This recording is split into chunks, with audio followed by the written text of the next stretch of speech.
Hi, winning team. I need to panic with you all for just a little bit, okay? This is going to be one of those where I'm just about to panic about everything. And why am I coming to you guys? Well, first of all, you guys are my people. Second of all, when all is said and done, I want you all to remember that these are the days we went through, okay? So I want anybody to be acting as if everything happened so easily, because it didn't, okay? Because this is how we got here. So anywho, I'm going to have a little panic with you all right now because I'm panicking because today is exactly 1 month now, exactly 1 month from you know what, you know, the thing that I have to do, the thing. I'm not going to say what it is because I'm already now panicking about it, right? But it's not just that alone. It's not just that. But there's things I need to just get off my chest, and I just wanted to share with you all so that whatever happens, when it all happens, obviously I'm not going to back out of anything. Although, we're going to come back to that in a minute. Anyway, so when everything happens, right, that we all remember that this is where I was at, okay? A month before. So anyway, we all know what's coming up. If you know, you know. And, I've been living in anxiety. I just want to say I've been living in anxiety, right? Because oh my gosh, when I woke, like every day when I wake up, that's why I hate going to sleep. Because like I go to sleep and then I kind of like forget about like the world, like the living, you know, like we all do, because that's supposed to be the good thing about like sleeping. One of the good things, it's not a good thing. Because then for me, the second that my body and my mind remembers that I'm living alive in the world and like the month that it is and the date that it is, right? Not to mention the fact my birthday is also coming up, which about that in a second. I'm like, oh my gosh, and I feel the anxiety just like hit me.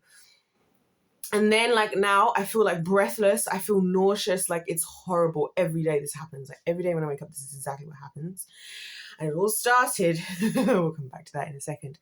So let's just talk about my panicking about this particular thing that I have to do, because let me tell you guys, right? Listen here, listen now. In a month from today, a month, I am going to be doing something I have never done before. And you know what I just realized just now? That I know this about me. I hate doing things that I'm not like about 80% sure I'm going to like excel at, right? So anything I've ever done, I've thrown myself into, I've been sure that I could do it. Like that's why even when people have told me that I can't, I've been like, oh no, I'm gonna do it. And like, because I knew I could, you know what I'm saying? But now it's one of those things where I don't feel like I'm in any place to be doing this, like at all. So like, and this is the thing, God actually thinks he's so funny, putting me in all areas of my life, every area of my life. I'm being pushed far past my comfort zone, like far past it. And it's funny how he got me here, because he didn't force me, right? I obviously took all the steps to get there, but you know, he's God and he's very just like, you know, maybe just try this, like just try that. That's not a big deal. Guys, seriously, you're gonna just sing with a bunch of other people, and no, it's not gonna be a big deal. You know, just upload videos. It's not gonna be a big deal. Just say what you think. It's not going to be a big deal. You know what I mean? It's not going to, just be yourself, you know, because one of the things that God said to me, we had this, like, I was like, God, when I was like panicking last year, like, God, I don't know how I'm supposed to go about this life, because like I get so many things wrong. I'm getting so many things wrong. I'm a human, so I mess up all the time. Like, how am I able to know, like, what is one thing I can like bounce back on, like, do this, and at least that I can put my focus on. And if I can focus on that, then at least I feel like I'm getting closer to whatever it is you want me to do. And he said, all you can be is authentic. All you can tell is the truth. So I was like, cool. All you can be is authentic. All you can tell is the truth. So that's why I'm just authentic and I tell the truth, because I feel like, look, it is true. The Bible does talk about that, and the Bible says thou shalt not lie. You know, the truth is the truth. And even if people don't like the truth, even if I don't like the truth, we're going to come to that as well in a second. The truth is just the truth, you know, because that's the kind of the conversation we had, where he was kind of like, there's no point you pretending, like not saying what you really think, or hiding this, or trying to act in a certain way that's that's not real, because now you're just being a liar. So yes, what you might be honest, your honest thoughts might not be nice, but it is the truth. You know, that's why I tell you guys all the time about me and my lack of a will to live, because it's the truth. Like, there's no point me not saying that, because me not saying it doesn't change it. People telling me, it doesn't change it. And in fact, talking about it actually has made it something that I've actually found a way to, why that's actually part of my USP, even in this new arena that we're dealing with, right? So that was the instruction. So that's what I've been doing. I was like, oh God. And then there's me again, like, yay, be authentic. As long as all you can be is authentic, and all you do is tell the truth. Oh, right. And then, right, me and my idea, and this is when the anxiety started, right? Because a lot of you guys are going to know the things I'm talking about. I'm being vague now because, listen, there's too many people now. Like I told you guys earlier, I was like, listen, there's going to come a day where I'm no longer going to just share certain details so casually anymore. So you should just you got to catch the videos while they're there, because some of the videos are even gone. I think the video where I announced what's happening is even taken down. I don't know if I have or haven't, but hey, anyway. This anxiety all started, let me tell you, right? Because I was living life, right? I'd left London, I'd left the industry. I was all up in the clouds of the Lord, although albeit I was still dealing with like facing everything, and it was all great, and I was on the attack, and I was on this, and I was on that. Then, Lord Jesus help us all, I decided one day, or I realized I should say, one day that I may or may not have caught feelings. And then I decided to tell individual in question, which you guys know about this. And that's when the anxiety started. I promise you, that next day, or that day, that is when I just started living in it's like mind-blowing level of anxiety about just everything. Because I feel like prior to that, right, I wasn't really even I could at least lie to myself that I wasn't participating in human activities, you know what I mean? But at that point, I became a slave like the rest of us to something, right? My feelings. Oh Lord. And so then ever since then, and then obviously in the midst of all of that, right, there's been the let's go and sing in Italy. Oh, let's go and do the Bible study, right? Oh my gosh. Oh my gosh, what am I doing here? Like, you know what I'm saying? And so now I'm a month away from doing the absolute craziest thing I could ever do in my life. Absolute craziest. What am I doing? I'm not a professional. I've not been training for 10 years. I wasn't planning this from like 3 years ago. And do you want to know the joke about it all as well? Is there's another thing that I really, really don't want to have to do, right? And I'm not going to say, this one I'm really not going to say what it is, right? But I know for a fact it's going to happen in the year in which I'm 28. So within the next 400 days. Oh my gosh, you guys. And I want to tell you guys, I am nauseous right now. I am panicking. And you know what's funny? The only thing that's like making me feel any type of like peace and zen is literally listening to my songs and the songs out in nature and like practicing. But it's not the practicing part. It's as soon as I remember that I actually have to do something with them, that's when the anxiety sets in. But just like the listening of it, and just being in nature, like that's the bit that's like, oh, this is nice. You know what I mean? Outside of that, every other hour of my life, I am in panic mode. Because also, I'm saying wild things on the internet. I'm saying wild things. I'm coming after the body of Christ for like everything. You know what I'm saying? And like, who am I to be coming again? Again, like, who was I to be here opening, declaring things to people? Who, where? And this is the thing about me, because I know this is how I am. Like, that's what I'm saying. I can only tell, like, it feels like it's like a disease that I have, that I can only tell the truth, because it's like, it just bubbles up inside me, because that's what happened. I wasn't going to say anything, and then I just, boom, out of nowhere, I was like, yep, gotta go ahead and just gonna have to, like, because it just bubbles up to the point where I'm just like, it's like what I do with YouTube, right? Like right now, I was like, I have things to do, I have this, that, and the other. I was like, but I need to have a panic with the people about everything. It's a similar thing that I just, you know, I have to say it, because eventually, and I feel like that's what kind of like why I started saying all this stuff on YouTube now that I'm saying about like the body of Christ and the Bible and what's not in the Bible, what's in the Bible and all of that, because it gets to a point where there's just so much now stored up that like I'm only just a vessel. Like it's so ironic that I use that word. I'm just a vessel. I'm just every like type of thing has its threshold capacity. And once that threshold like has been surpassed, it's going to overflow. And I feel like that's what's happening with me, and why it seems like I have so much to say and I've been thinking about so much, because just like I really have been, but I've just been keeping it between me and God over here. Right? Keeping it between me and God. And, you know, like I said, it's just been me and God singing out there, me and God reading the Bible, me and God just doing our thing, we and God, and it was very safe, okay? Very comfortable and safe, you know? And I wasn't, you know, just teaching the children. It's a very, like, I'm not putting myself out there, I'm not putting myself in the forefront, people are not going to even remember my name when they grow up for the most part. All the parents, I'm just in the background. And that's what I've done. I realized that just now. I was thinking about, like, oh, I have spent my whole entire life trying to remain in the background. Like, how do I fall back? Like, how can I just fall back? Like, how can I fall back? Like, my decision to become a dancer was that exact reason, because I remember thinking, like, when I was a kid, I really wanted to be an actress, right? And when I was a kid, I always used to say, I was born for the stage. I was born for the stage, like when I was really young, really young.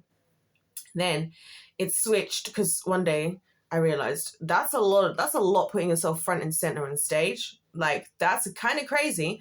So I'm going to I'm still going to be on stage, but I'm going to be the on stage that people don't pay attention to, which is a dancer, right? So that's how I went into dance. It wasn't even really, that's why my heart and love of dance, it's not like it's not something that I'm like actually deeply passionate about. I've realized I enjoy doing it, right? Like, and I enjoy doing it well if I can, or to the best that I can, and pushing my body to as far as it can possibly go. But it's not like a passion of mine, actually, ironically.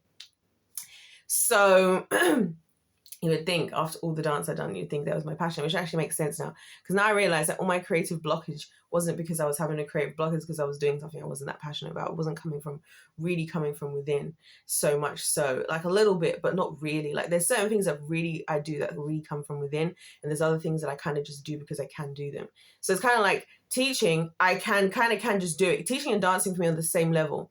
Whereas like cooking is something that comes from like within me. I love to cook. I love to cook. I just love the ambiance of it all. I love making people smile. I love seeing people fed. I love watching people eating. It's really funny.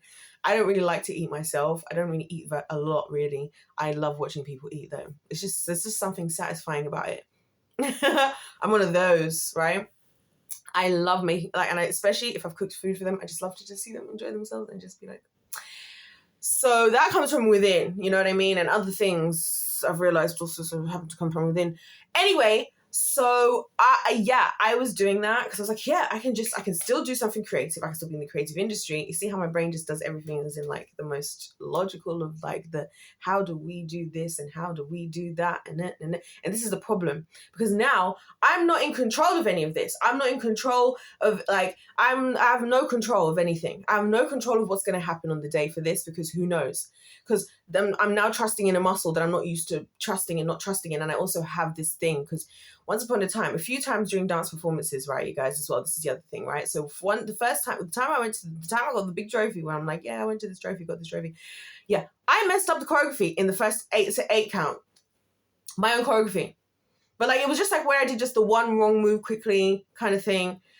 But I messed it up, right? I've actually made a mistake in performance a couple of times, and that's actually what's scaring me about everything, because it's like, I know people are gonna, you're like, hey, I got a mistake. No, this is not how it works. You know what I mean? I still obviously was able to achieve the things that was able to be achieved through all these different things. But the point is, within myself, like, I feel like I couldn't trust in myself to like perform when it counted. And that's what I'm worried about right now. Like, I feel like in everything that I have to do, like, I can't trust in myself. And like, I feel like I can't, and we can't trust in ourselves because we're not perfect. We're humans. Right. And I just like, it's just one of those things where I can't afford for certain things to be the first time I realize I can't, I'm scared. Like, this is why I remember there was one particular like dance performance, because I was so scared about the shoes I was wearing, because I was wearing these like heels, right? I was so scared about tripping in the shoes that I didn't really dance properly. And it's one of my biggest regrets, because it's actually one of my favorite choreographies I ever did. And honestly, it was a combination of the fact that I hadn't really practiced in those shoes very much, and also the stage wasn't like properly done.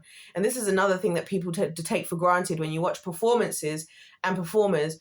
People really take for granted how much goes into like the finer details. Like even in a dance studio, proper dance studios have sprung flooring, which is like it's like kind of wood that kind of has a bit more extra bounce to it, and it actually makes a difference. And it's not bouncing, but it's a sprung floor, and you can kind of tell when you're on a sprung floor versus when you're not on a sprung floor. Just like on stage, you're seeing people doing whatever you're seeing them doing in whatever shoes they're doing. It's all very technical. So me and my amateur hour, do I have the budget anyways to be going and like technicalizing all of these things? Am I in control of any of this? No. What am I thinking? What was I thinking? And then this is what I'm saying. What was I thinking? Why would I as well? Like, why would I go and say what I said to whatever I said to, right? When I myself not even interested in any of the sorts of the things. Right? But there's me, the freaking dingbat, opening my mouth because I'm a slave to my feelings, right? And I'm like, literally, this would all be saved if, like, just get me a lobotomy. Just get me a lobotomy. I should just do what a woman should do, right? Get in the kitchen, open my legs, and shut up. You see, because if I'd shut up, none of this would be happening. None of this. Not the singing, not the YouTube, not the nothing. So I'm here panicking because shut up, because I couldn't shut up, you know. And then at the same time, people are like, you need to use your voice. Oh my gosh, me extra using it right now. You need to use your voice. I think my friend in Issy was saying, she was like, and you know, she said, this is what makes it deep, right? This is what makes it so deep. Just she said to me, and it actually hit hard. She was like, "Girl, I had a dream. I had a vision about you. Like when I came to when I was in our house, we were having breakfast, right? I had a vision about you this morning, right?" And I'm like, "Oh, here we go," because the Lord always be saying these things. Because the other thing is, one of the reasons I even started talking is because of a different vision she had about me. But anyway, she was like, "Girl, I just see God. I just see there's like a chain around your neck." Oh my gosh, I see a chain around your neck. A chain around your neck. And she was like, it's crazy to me because she doesn't wear jewelry around her neck. Like she doesn't wear necklaces. You know why? Because it prevents her voice, because she's an opera singer and she sings big and bold and proud. She's like, I don't even wear necklaces, so I just saw a chain around your neck. She did say what the chain was connected to and where it was coming from, but that's not for this video. And I was like, she's not wrong. Because I'm trying not to talk. I'm trying to keep my mouth shut. And now here I am, like, talking about, well, this isn't biblical, and that isn't biblical, and that isn't biblical, and that isn't biblical. I'm literally putting myself out as a sacrifice ready for the slaughter by using my mouth. Out on YouTube, saying things that people may not want to talk about, may not want to whatever. Out here using my voice and singing and whatever. God forbid. And I can't even, okay, let's rebuke that in the name of Jesus. We rebuke myself for that, right? In the name of Jesus. But like putting my voice out there, I'm not, why? Why is the voice, why am I even making friends? Like I'm a horrible friend. I actually am a horrible friend. I'm exhausted. I'm tired. I have so many things going on. I don't trust people. I don't know what's going to happen when everything takes off. You know what I mean? That everything that's happening, how these people are going to respond. I'm not a good friend. I'm not a good friend. I don't have a lot to give. I'm not going to respond to you regularly. I'm not going to always be around. This is what I'm saying. I'm not trying to be anti-people. It's just like I have nothing left to give anyone. I'm not trying to, you know what I'm saying? I just have nothing left to give. Like I would love to be waking up with all this energy, right, for everything, but I don't have it. I don't have the energy even to do the things that I care about. You know what I mean? So it's like, why am I even entertaining this? I almost feel like a fraud, even like talking to people, because I've obviously made lots of really good friends now. And I'm like, I feel like such a fraud because I'm like, I don't even have the energy to be here. I don't have the energy like to show up properly in the way that these people deserve. And I feel guilty about it. And I feel guilty that I made friends. And I feel guilty that I started making videos. I feel guilty that I agreed to this guy that I would come and do this thing at his thing. Like I feel guilty now. Now I feel guilt. I feel guilt about all of this stuff, and I'm panicking, you guys. I'm really panicking. And it's at a point where I just have to just full send with everything, because like there's no going back now. Like one of my friends, she said that, she kept saying it to me, and it was like one of those where like she was repeating it, but I felt like she knew that I was she needed to repeat it for it to register in my brain. And she kept saying, you're past the point of no return. Like we're past she's like, well, she's saying about me and her. We're past the point of no return. Like there's no going back. There's no going back on any of these things now. Like I've done what I've done. I've said what I've said. I've been the mess that I've been. You know what I mean? I've been all over the place. I'm all over the place. Even right now, I'm all over the place. Like part of the reason I'm making this video is because I dodged a bullet. And this morning I was like, God, I realized that because thanks to the Lord that he let me know that I dodged a bullet, because, you know, the Lord, he be actually getting in the way. Like, that's what I'm saying. It's funny how even though I make my own decisions and whatever, because my will is with God, like this is the thing about when you give your will to God, you'll still mess up, you still do this, but he'll protect you in the midst of it, and he'll protect you in ways that you didn't even know was possible. So I, like, in the midst of it all, I've been all over the show, especially now.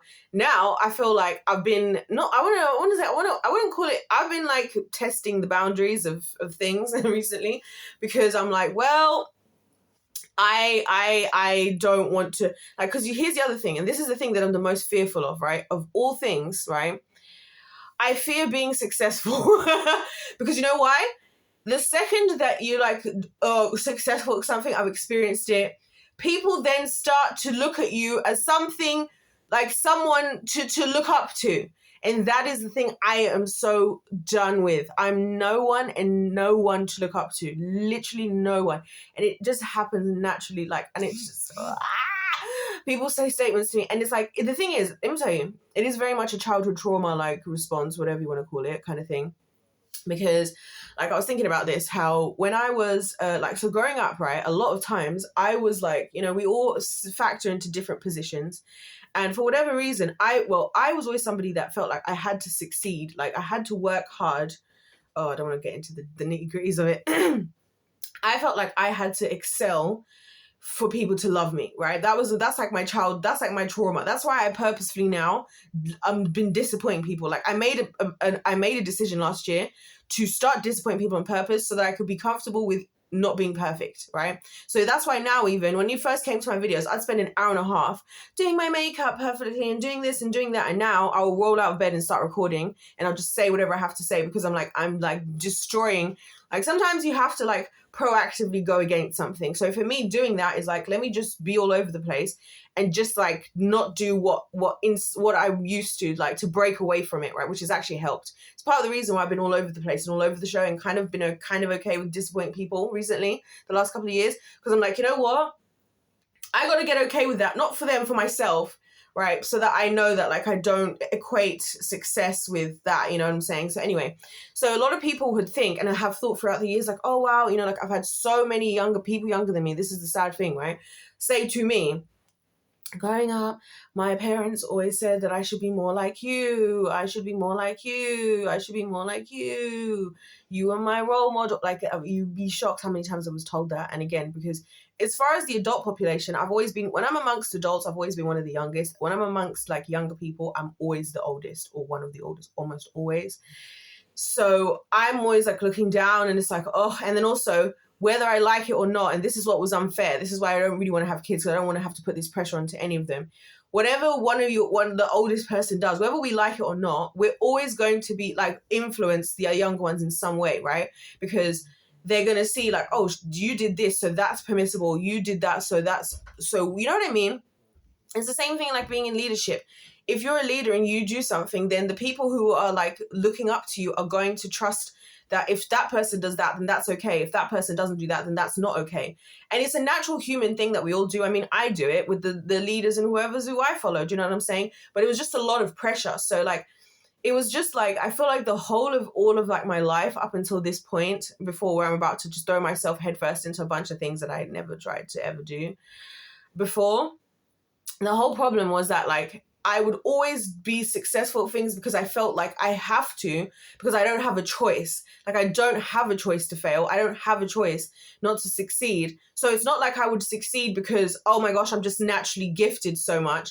Is I would literally like push myself to whatever extent was necessary to succeed. And like, that's why I can talk about winning. Obviously, like I told you guys the other day about how I lost all this weight. It was this dumbest diet and the dumbest of exercises routes, eating 1,000 calories a day, burning 1,000 calories literally on the cross trainer and the treadmill in an hour and a half, and then still doing 3 different circuits for 3 different body parts back to back, and doing them in the 50s, like the numbers of reps in the 50s, and then doing it like 5 times. And then so like if you put the numbers together, that's like, it's just too much, basically, right? It's just a stupid number of like, and then sometimes doing the whole workout again, and I was still dancing every day, and then I would only eat 1 meal, and I'd only eat it was not good, but but it's in my nature to do that. So like, this is what I'm saying. It doesn't help anybody. I realize it doesn't help anybody. I was thinking about this yesterday. I was having this conversation with the Lord. It doesn't help anybody, this perfectionism thing we do in society, because the person who's having to perfect themselves, like what you see in the entertainment industry, that's why I see what they go through and I think, wow, these guys are even crazy stronger than I am, I feel, because they've put up with whatever. And the people who in the earlier stages of the industry went through so much more. I remember there was one movie, I think it was The Poltergeist, they used real life skeletons were in the water because the real skeletons were cheaper than buying fake skeletons. You know, like even in the original Wizard of Oz movie, and the guy who's in the lion suit, whatever, was wearing a real lion's actual skin.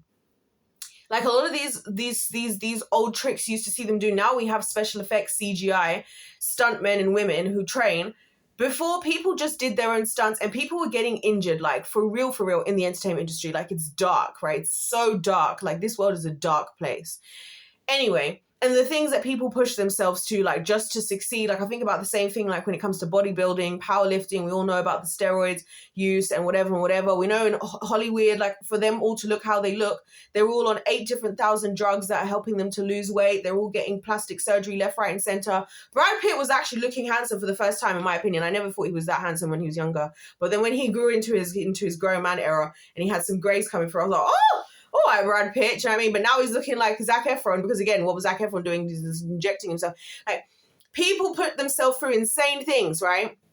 And it doesn't help anybody, because it's like how society is, because in society is the one that then looks up to that, and then when they find out how that person got there, then they start doing those things themselves, which is how the Kardashians have created the whole industry that they have now, because they basically did all this stuff and lied about it, and everybody looked up to them, and then when they were honest, like, oh, well, actually, this is what we did, everybody's obviously going to run and go and do what they did now, because now that's what we go and do, and now we don't even know what beauty is anymore, we don't even know what anything is anymore, because everything is fake now, and everybody's trying to push themselves to a degree of perfection. It's like, who are we pushing ourselves to this degree of perfection for? Because it's not helping anybody, because the people who are doing it, trying to do more, it's never enough, and the people who are trying to live up to can never quite get to what the other people have, because they're not understanding what those people are doing. And the truth is also, they may not be willing to do what that person was doing to be where that person is, and so it's just toxic for everybody, and I'm panicking.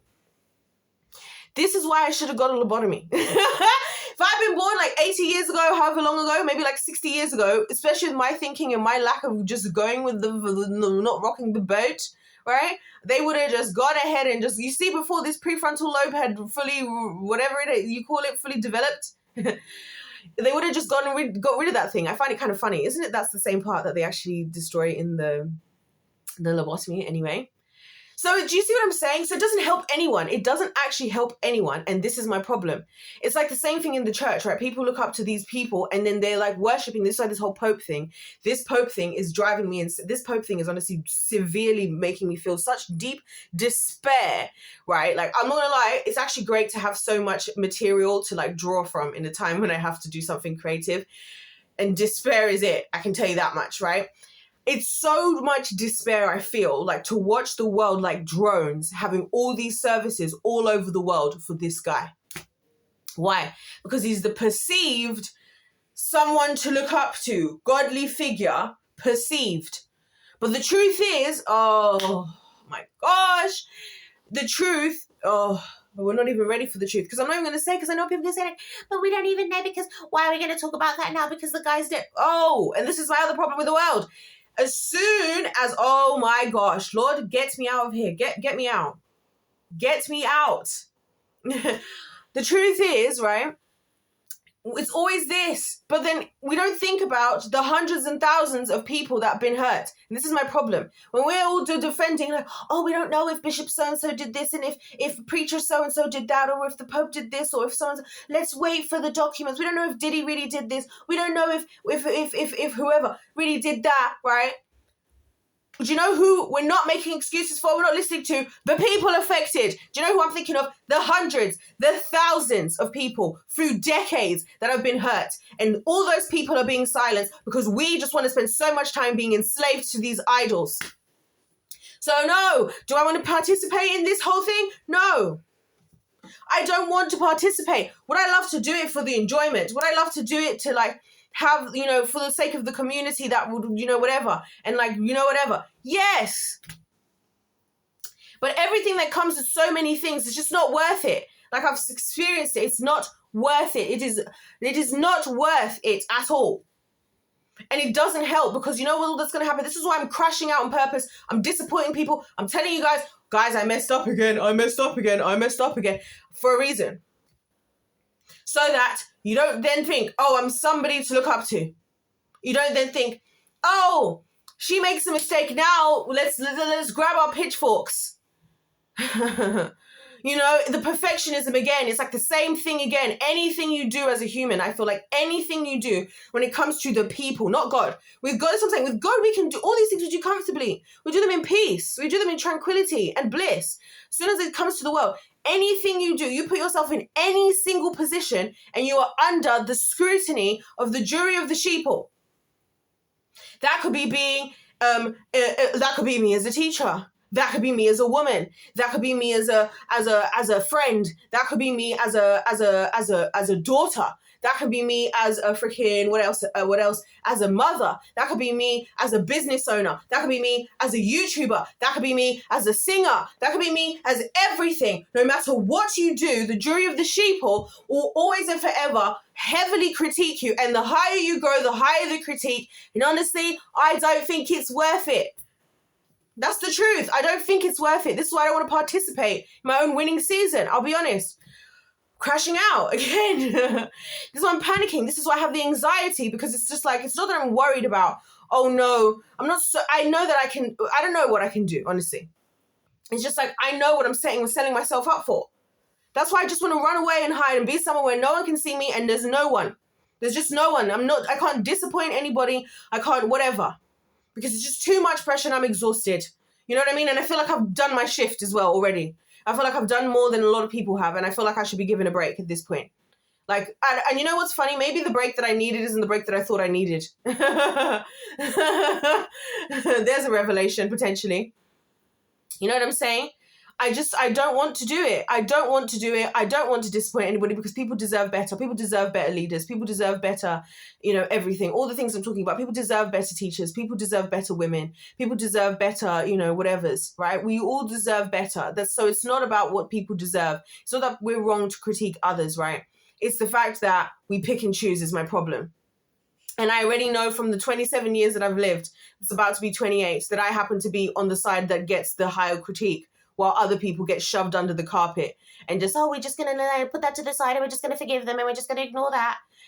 And it's because I have a baby face again. No wonder. This is why, you know what I was thinking? I know why you see these girls who get all these face tats and 100,000 piercings. I know why they do it. Because they don't take it seriously. And when people think that kindness is mistaken for weakness, when people think that you're like, oh no, you're so nice, whatever, the demons come out stronger because they feel like they've got an easy target. Why do you think people love? Why do you think predators go for kids? Because people want to take like the purest thing they can find and destroy it, because that is human nature. That is human nature. Why do you think they do it? And I see the look in people's eyes looking at me all the time. I've seen it. Some of you, a lot of you have seen it. They love it. Oh, the innocence, the purity, the whatever. Do you think that getting closer to God has brought me further away from those things? Oh, hell no. It brings me closer because then it's like the godliness. Because then people are attracted to that. Because people want something good so they can destroy it. It's human nature. So no, I'm not excited. I'm going to cry after this. I was crying before. I'm going to cry after this. And I'm going to cry at every point that I can cry. Because we're now a month away. There's no backing out. I'm going to just do this. And I'm just going to have to put myself out for the slaughter of the jury of the sheeple now. In every way. I'm doing this even on YouTube. One of my videos could do whatever. Like sometimes I think about this. What if one of my videos accidentally went viral? I know exactly what the people are going to have to say. Why again? Because I'm not doing what other people do, which is work so damn hard, spend all this extra money making everything absolutely extra perfect. You know, Mr. Beast, you know that he, on one of his videos, he put out like, hold on. Do you know that he put out like 101 different thumbnails? And that's to try and attract people. Like, this is how hard you have to work. Like, it's insane. Even the Sidemen do it. Like, they change their thumbnails quite a lot. The same video, different thumbnail, because it will like attract more people to watch the videos, because that's where we're at now. That's where we're at in this day and age of technology. So do you guys not think I'm not aware of like, I know this world, I've been there. I've been the one there being critiqued. Not to mention being a pastor's kid makes it worse, because in being a pastor's kid, everybody wants you to fail. And that's the thing about my life. Like, people want to see me fail. Like, I remember like so badly, I know people would have eaten it up if I had gotten pregnant. People love it. Even now, the first thing that people ask me directly when I tell them I'm a pastor's kid, oh, you one of the rebellious ones. Like, you love it. You love to see that there's a downfall of the family of God. This is the thing. People actually love to see it. Not when it's the leader though, but if it's the kids, if it's the wife, yeah. Oh, you love to see that. People wanted to see my downfall. And I thank God that even though I was not perfect and I very much made decisions that I should have not have made, that he protected me in it all. And he protected me from it, right? Because people wanted to see my downfall. I know that. I know there's people now who want to see my downfall already, and I haven't even risen. Can you imagine? Imagine living a life where people are already wanting to see your downfall before you've even risen. Just made me think about Easter, right? They wanted it. People wanted, and I didn't realize it at the time, and thank God I was ignorant to it, so that everything I did was just natural and organic. But looking back now, yeah. I remember once even one of my own parents telling me about something that somebody else in the church said that they saw me doing, right? Which I definitely didn't do. The funny thing is, yeah, can I tell you guys something really funny? Because of my childhood trauma, right? I didn't want anybody anywhere near my body for a very long time. So that actually protected me. So this is why when people were going around saying I was doing this and I was doing that, I was like, I don't want anybody anywhere near my body. Like, so when people are thinking I'm out here doing wahalas, whatever I'm doing in the background, right? So people would tell me these things that apparently that someone saw me do this, someone saw me do that, someone saw me with who, someone saw me with who. It wasn't happening. I knew it wasn't, because I had to consciously, as an adult, actually address those issues myself, right? With not wanting anybody to come anywhere close to my body, right? So that's why I'm saying with all these stories that people told, it's like when my brother was telling me that all these guys at school said that you had sex with so-and-so and you sucked off so-and-so and you did this. I'm like, I did not even kiss not a single one of them. But you know, so anyways, you guys, on that note, yeah, I'm just panicking. I'm panicking. It's that point now. It's the point of no return. There's no going back. I can't cancel now. I've put all my eggs in this basket. I made the decision. This is what I did with my free will. This is why I hate free will. I got here because of my own free will. My free will and my own choices brought me here. Great. So now I have to just go on with it and just do, because this is what I did. And not even to mention that, the other thing that I really am really not wanting to have to address is the thing I haven't mentioned at all in this video, is the thing that I know is going to happen in the 28th year of my living. Which is less than a month away. When it was my birthday, it's like a couple weeks now. Oh dear. Oh dear. And I'm just gonna have to deal with it. I'm just gonna have to deal with the freaking jury of the damn people. I'm just gonna have to endure this existence in this God-forsaken society. I'm just going to have to try to live amongst the dead, exist in this hellscape. I'm just going to have to do it, because it's the least I can do, because Jesus died for my sins. And that's the thing. This is funny. This is why I say my faith is high and strong, because you would think that this is why when people worried about if I'm going to go and myself, listen, I tried many times and realized it's not going to happen anyway. So there's no point trying, because the Lord isn't going to let it happen, because I received Christ, and so therefore death has been defeated. But not just that. Also, I'm not going to throw Jesus' blood back in his face. Like, Jesus has been through far worse than I have. God has been through far worse. So this is how I feel. And if this is how God feels, Jesus is the ultimate winner of all time. God is the ultimate God of all. if this is what I've been through, not to mention the Holy Spirit, who doesn't even get any respect on his name in the body of Christ, right? Who am I now to then not be able to at least do my part in this? You know what I mean? So anyways, and yes, I know I'm talking way more about the cons over the pros, because I'll be honest, my life I do feel the cons outweigh the pros. I'm not going to lie to you, so I'm not going to lie. Unless we look at the con of course, of Jesus, which always is going to outweigh everything else, which is the point. So anyway, I'm still grateful for that. I'm not grateful to be alive, but I'm grateful for Christ. That's like something I can say for. I'm not grateful to be alive, I'm grateful for life. And if that makes sense. But yeah, there's my panic over with. And yeah. Now I've got to go back to the hellscape. I'm going to go back to the hellscape. I'm going to go back to this treacherous planet that I live on and go and just do what has to be done, right? And either me be a disappointment to others because I now have nothing left to give, because I'm exhausted, because I was chasing perfection for so long and now I did all these things and I made the wrong decisions. This is why I get the girls who do, OnlyFans and stuff. It's actually smart, because it's like, you're going to get taken advantage of anyways when you're a certain kind of person, right? It was a woman, especially as a young woman. Like, you may as well do it on your own terms. That's how I feel. I'm obviously not going to do that, but I get it. Like, people be like, oh, you should value yourself. You shouldn't do that. You should have more value for yourself. You should value your body. You're going to get taken advantage of anyway in this world. People are going to go and take it from you as much as they possibly can. You may as well do it on your own terms. They ain't with that. Obviously, they shouldn't be doing that. You know what I'm saying? I don't think the world has created an environment, can be so honest. I don't think the world, nor even the church, has created an environment that actually makes sense for a lot of these women who do a lot of those things, or people in general, to switch over and to give it up. Because you're still also over here broke. You're still also over here dysfunctional. You're still also over here being exploited. So why would they walk away from that? It's like the same thing, but then they just get to have riches and you just get to be broke. So it's just like, you see what I'm saying? I'm just saying, just the things to think about. These are the things I've been thinking about. Because look, I've chased the Lord, I'm chasing after the Lord, and look at my life. Look at the state of my life. I'm here teaching the kids. Oh my gosh, teachers are so important. And I'm exhausted. Anyway. Yeah, this is part of it, by the way, guys. This is part of everything. Because I was like, God, if I'm going to just full send, I'm going to full send everything then. That's what we're doing now. If that's what we're really going to do, what we're going to do it then. And then I don't care now. Because I'm too tired to care. Which is what's funny. I feel like God purposely allowed me to get too tired to care. Which is actually kind of, again, really funny. Anyways, you guys, life's a game, play to win. I'm joking. If life's a game, let's play to win. God bless you all. God loves you. I love you. Trust me. Because,